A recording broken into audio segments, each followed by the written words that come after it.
So we're back. Sorry, video was interrupted by the sweet old lady. She's a sweetheart though. I absolutely love her. So like I was saying, second service call I came, I found there was actually like a blockage in the line because what happened was I backed down all my refrigerant. I backed it into the condenser, and the unit they was having a problem with, which was the basement bedroom. I disconnected my floor connections behind this thing. I blew nitrogen throughout one side. Nitrogen didn't come back. I did it to another unit. I did it to the other head. I disconnected that also. I blew it through. My nitrogen came right back. That let me know there was a blockage in there. And then when I actually cut the pipe out and removed it, and I had it over here, I was blowing nitrogen through it, and there was something physically in it. I still don't know what that was to this day. So we got that pipe repaired, got the system up and running. I thought everything was fine that day because I had all the units on cooling, everything cooling, and everything worked. But that's why you got to be individually thorough when you're out here doing these service calls, because I assumed everything was good because I had all the units on running. Everything was cooling. My pressures looked good. A couple weeks later, I get a call and I'm back here. You definitely got to be thorough with these things. Last time I should have checked it individually. Okay, I know they're working all collective as one, but what about one each? One each. So he was telling me he thought one was freezing up and one doesn't cool when he wants it to cool and all this stuff.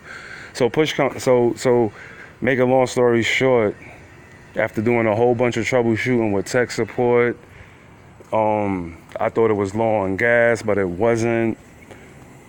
Apparently, now the homeowner, he's the one that ran the electrical. The homeowner is the one that bought his electrical out here. I just hooked it up. So apparently, only number three, now these are 3-wire wires. Apparently only number 3 got crossed somewhere in the junction box.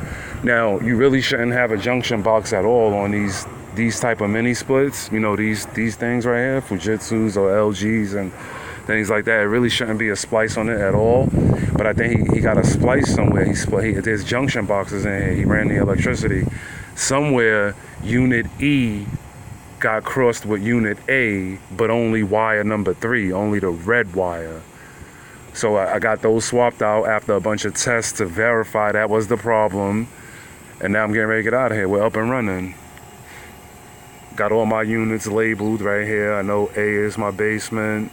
If I ever got a call, tech support, again, this is my case number. So, and if another tech come in, he can do the same. So now I just got the one head running. I only got the one head running. Pressure's looking good. Should be between 120 and about that 225 the lowest. That's good. Now let's go see how cooling is doing at the actual air handler that was not working when I came this morning. So when you do your service call, guys, just go through everything. Call tech support. Get tech support on the phone. Don't get scared. Don't be scared to get tech support on the phone as soon as you get to the space, because you're gonna be on hold for a while. So it's best to just get them on the phone, especially when you're doing these mini splits where everything is controlled by a board. So now we're here. That's cooling nice. It feels like it's cooling pretty good. And she goes all the way down to 48, 47 if I leave this thing here. She's good. This is good to go. She's good to go.